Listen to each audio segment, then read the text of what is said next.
Welcome back to the deep dive. So we've taken your stack of sources. We're talking urban planning articles, traffic safety reports, even legal analyses, and we've synthesized them into a deep dive on a place we all just assume is safe, the sidewalk.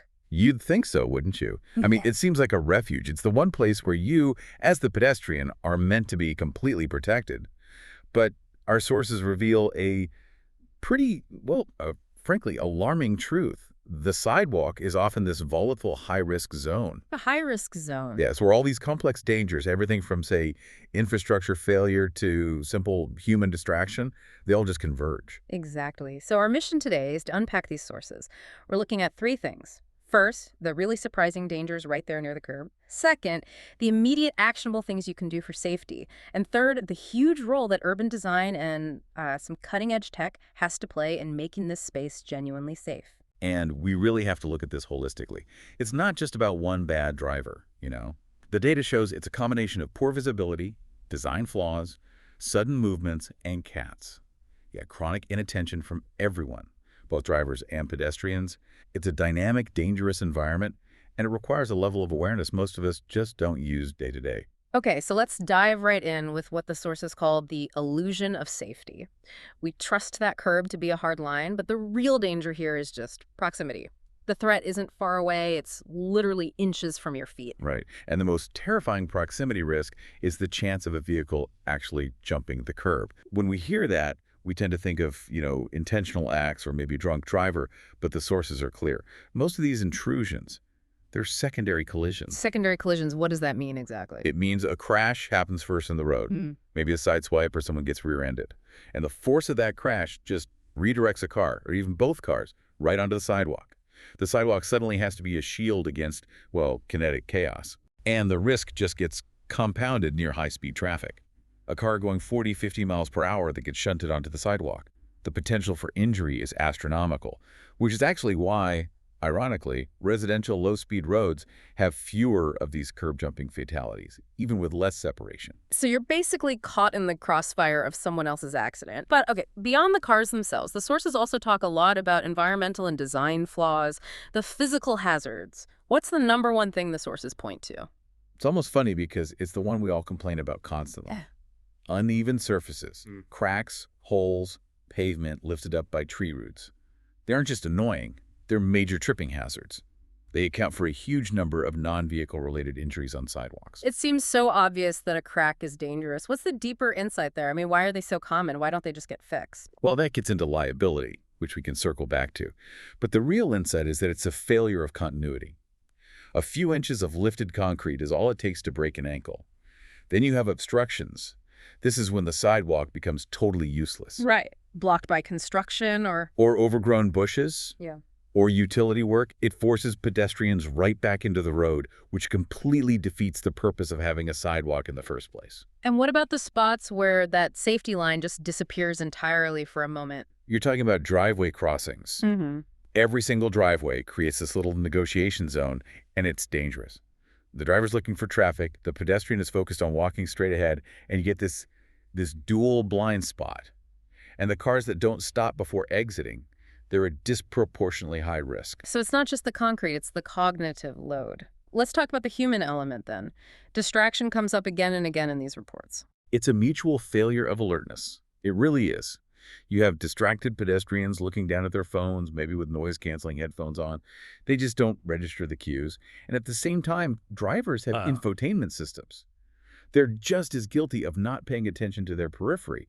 The sheer volume of this inattention is what's driving up the probability of accidents. That friction gets even worse with what the sources call shared space conflicts. I mean, sidewalks used to just be for walking. Now you've got bikes, e-scooters. Exactly. And they're all moving at different speeds, different weights, and there are no clear rules or lanes. So, of course, conflicts and collisions spike. The pedestrian is suddenly forced to look behind them, which just negates that whole feeling of safety. Okay, one last danger for this section, and it's one we often overlook. Lack of visibility. Poor lighting is a risk amplifier, big time. At night, it makes you more likely to trip on those cracks we talked about. And it makes it exponentially harder for a driver to see you. Plus, the sources connect dark paths with a higher risk of personal safety crimes, which can actually push people to walk closer to the road where they feel more visible. That really sets the stage. Okay, let's shift to proactive steps. The pedestrians playbook. Because look, a lot of roads, especially in rural or suburban areas, just don't have sidewalks. So the big question is, if there's no sidewalk, which side of the road do you walk on? The rule is absolutely definitive, and it's backed by decades of data. You always walk on the side of the road facing oncoming traffic. I think a lot of people get that wrong. They assume you should walk with the flow of traffic, like a car. So why is facing traffic so non-negotiable? The sources lay out 4 very specific reasons.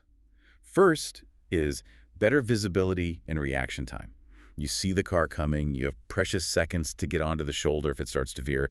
Second, it creates mutual awareness. You can actually make eye contact with the driver. You get that confirmation that they see you. Okay, that makes sense. Third, and this is critical, it gives you the opportunity to outmaneuver a threat. If you see a car isn't slowing down or it's drifting, you can jump out of the way. You can't do that if your back is to it. And the fourth reason? It's all about avoiding blind spots. When you walk with your back to traffic, especially around curves or when a car is making a right turn, you are putting yourself right in the driver's blind spot, face the traffic, and you stay in their primary field of vision. That clarity is incredibly helpful. So just to quickly recap the rest of the safety playbook from the sources for when you don't have a sidewalk, they seem basic, but they're critical. They are critical reinforcements, yes. If you're in a groove, walk in single file. Minimize your profile. Stay as far from the road as you can. Use the shoulder, use the grass, and this is huge. Make yourself visible. Bright or reflective clothing. At night, use a flashlight. Pointing it down at the path, but also so cars can see it. Exactly. And of course, stay alert. That means phone down, headphones out. And while the pedestrian is doing all this, drivers have their own set of non-negotiable rules. What are the big ones for them? For drivers, it's all about yielding and stopping. You must yield to pedestrians at all crosswalks. And this is key, whether they're marked or unmarked, and at all intersections. With stopping, 2 things stand out. You have to stop for a school bus with flashing lights, and you should never pass a vehicle that's stopped at a crosswalk. Because they're almost certainly stopped for a pedestrian you can't see. That is such a dangerous mistake. A fatal one, often. And the last rule is obvious, but, people ignore it. Sidewalks are for pedestrians. You can't drive on them, you can't park on them, period. Okay, so let's unpack this. We've talked about what individuals need to do, but if sidewalks are inherently risky because of their design, then the problem is systemic. How do we move from just teaching people how to be careful to actually redesigning the system itself? How can infrastructure change the game? That is the critical link, right? Individual behavior can only mitigate risk. Good design can actually eliminate it. And good sidewalk design starts with one principle: physical separation. We're talking about creating robust buffer zones. Like a strip of grass or tree. Exactly. Wide grass strips, a row of trees, even a lane of parallel parked cars. They all act as a physical barrier. And simply raising the sidewalk helps too. It physically elevates the pedestrian, which creates this subtle but powerful message to drivers that this is not their space. I see this a lot at intersections, which the sources flag as really high-risk zones. Yes, you're probably seeing what are called curb extensions or bulb outs. They physically extend the sidewalk into the street at the corner. And the genius of the bulb out is twofold. It shortens the crossing distance for the pedestrian, so you're exposed for less time, and it forces turning drivers to slow way down to make that tighter turn. But don't some critics say that these bulb outs and narrower streets make things harder for, say, snowplows or emergency vehicles? They do, and the sources acknowledge that trade-off. But the consensus, especially in pedestrian-heavy areas, is that the safety benefits just vastly outweigh that minor friction. It's all part of a bigger movement toward what's called traffic calming. Narrower lanes, which psychologically make people drive slower, and raised crosswalks. Which are basically like comfortable speed bumps. That's a great way to put it, yes. Oh. And the sources also highlighted a really cool signaling trick: leading pedestrian intervals, or LPIs. How do those work? It's a really simple, high-impact change. The walk signal gets a green light about 2 to 7 seconds before the cars get a green light. That little head start gets pedestrians out into the crosswalk, making them visible right when drivers start to move. It really cuts down on those rolling right turn collisions. Okay, and this is where, for me, it gets really interesting. How does technology push us beyond just better curbs and smarter lights? Technology is the huge safety net. I mean, take smart crosswalks. Some use sensors, LiDAR, cameras to detect pedestrians waiting to cross, even if you don't push the button. Some systems even have LED lights embedded in the road that flash when you step into the crosswalk.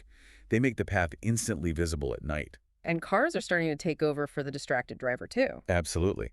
Modern vehicle-based pedestrian detection systems are incredibly sophisticated. They use that same sensor fusion to constantly scan for vulnerable road users. If the system predicts a collision and the driver doesn't react, it will just automatically apply the brakes. It's a technology that is actively preventing tragedies. It's a crucial backup layer. And we're heading towards a future where the car is literally talking to the city. That's connected infrastructure, or V2X, vehicle to everything. The system allows the car to talk to the traffic signals, sure, but also maybe to your phone or your smartwatch. Imagine stepping off a curb and that information is instantly sent to an approaching car, which then gets an alert or even slows down automatically. It's about eliminating those blind spots in real time. And this is all powered by data. Precisely. Data analytics and machine learning are the engine for all of this. Planners use it to analyze traffic, weather, accident reports, all to find the high-risk hotspots. So instead of waiting for a fatality, the models can predict where the next accident is most likely to happen, letting them intervene proactively. Okay, now for a quick legal detail that might surprise you. We all assume sidewalks are public. But can a sidewalk ever be private property? That's a great question, and the answer is a definitive yes. And if it's private, what does that change for you, the pedestrian? Well, most sidewalks are in the public context, maintained by the city. But the sources confirm that sidewalks in, say, gated communities, on some university campuses, or in big shopping centers are often private. They're owned and maintained by the property owner or an HOA. So does that mean the owner can actually restrict access? They often can. On truly private property, they could enforce usage restrictions. Trespassing laws could theoretically apply. Now, that's different from a public easement where the public sidewalk runs over a piece of private land. In that case, the owner might have to maintain it, clear snow, fix cracks, but they can't stop the public from using it. So figuring that out is crucial for both liability and just your right to be there. Exactly. You'd have to check property deeds or city maps to be sure. This has been a really compelling journey, from the danger lurking inches away at the curb all the way to V2X technology. I think the main takeaway for you, the learner, is pretty clear. Safety on the street is this dynamic function of your own awareness and a better designed system. Right.